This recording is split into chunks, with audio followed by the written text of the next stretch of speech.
ఇప్పటికి ఇంకెన్నో వస్తాయో తెలియదు. ఈ మెడికల్ స్కామ్ మాత్రం ఇది కొత్తది. ఇవాళ మనకి శనివారం నాడు దీని మీద మనం మాట్లాడుకుంటా ఉన్నాం.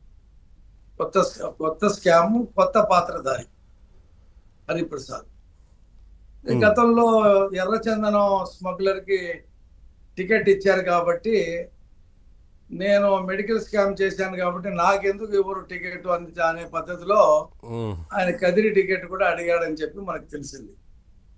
మరి జగన్మోహన్ రెడ్డి గారు ఏదో ఇచ్చేవాడే, ఆయనకి అర్హతలు అన్నీ ఉన్నాయి. ఆ వైసీపీ టికెట్ తీసుకోవడానికి అన్ని అర్హతలు హరిప్రసాద్కు ఉన్నాయి.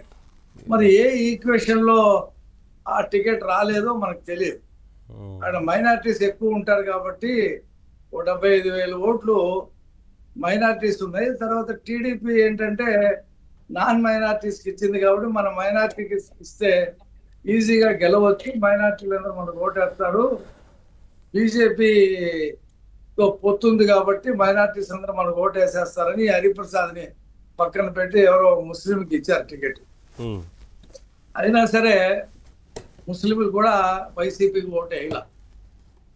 సరే, ఎందుకు వేయలేదు ఏంటి అనేది పక్కన పెడతాం. ఈ మెడికల్ స్కామ్ ఉంది చూసారా, నాకు తెలిసి నవీన్ గారు ఇక్కడ కొత్తగా వచ్చింది కాదు.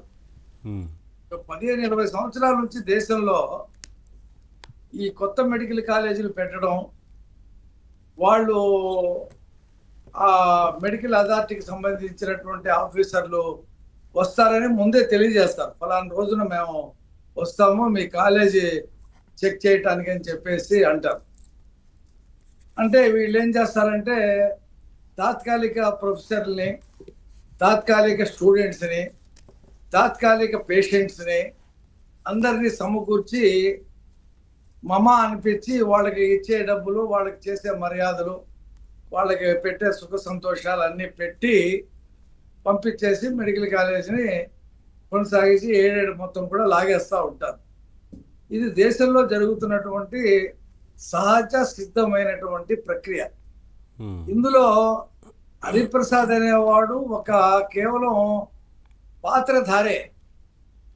అసలు వాస్తవానికి వాళ్ళెవరో ఢిల్లీ నుంచి ఆల్ ఇండియా మెడికల్ సైన్స్ డిపార్ట్మెంట్కి సంబంధించి ఆఫీసర్లు కాలేజీకి వచ్చి తనిఖీ చేసే ముందు ఆ స్థానికంగా ఉండేటువంటి అక్కడ ఉండేటువంటి పౌర సమాజాన్ని అడగాల.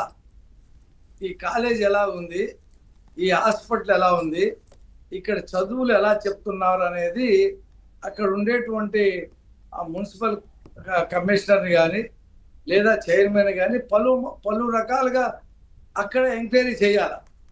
వచ్చేసాం ఏదో తాత్కాలిక సినిమాలో శంకర్ దాదా MBBSలో హాస్పిటల్లో పెట్టినట్టుగా పెట్టేసి దాన్ని చూసుకొని వెళ్ళిపోయామంటే ఇదే జరుగుతుంది దేశంలో. కాబట్టి వాళ్ళు అక్కడ ఉండేటువంటి ప్రభుత్వ సంస్థలను అడగాల, ప్రజాప్రతినిధులను అడగాల, పౌర సమాజాన్ని అడగాల. అప్పుడే వాళ్ళు ఆ కాలేజీకి సర్టిఫికెట్ ఇవ్వాలి. లేకపోతే ఏమవుతుంది, దొంగ డాక్టర్లు వస్తారు బయటకి, దాంట్లో నుంచి వచ్చి ప్రజల ప్రాణాలు తీసేస్తారు. అది జరుగుతున్నటువంటి ప్రక్రియ దేశంలో. దీని మీద లోతైనటువంటి ఒక అధ్యయనం జరగాల, మార్పులు చేయాల. ఈ హరిప్రసాద్ లాంటి వాళ్ళు ఉంటారు దేశంలో, ఒక్కొక్కళ్ళు లింక్ ఉంటాయి. ఆ లింకుల్లో ఉపయోగించుకొని వాళ్ళు తనిఖీ చేయడానికి వచ్చినటువంటి ఆఫీసర్లు 2 జేబుల్లో డబ్బులు నింపుకొని పోతారు. ఈ మధ్యవర్తులుగా ఉన్న వాళ్ళు ఇళ్ళు నింపుకుంటారు. కాలేజీ యాజమాన్యం కూడా బాగానే గవర్నమెంట్ దగ్గర నుంచి ఎంత ఎయిడెడ్ లాగాలో అంత లాగేస్తుంది. ప్రజల దగ్గర నుంచి ఎంత సొమ్ము సీట్లు అమ్ముకోవడానికి ఎంతెంత సీట్లు అమ్ముకోవచ్చో మొత్తం లాగేది. ఇదంతా కూడా దోపిడీలో భాగం ఇది.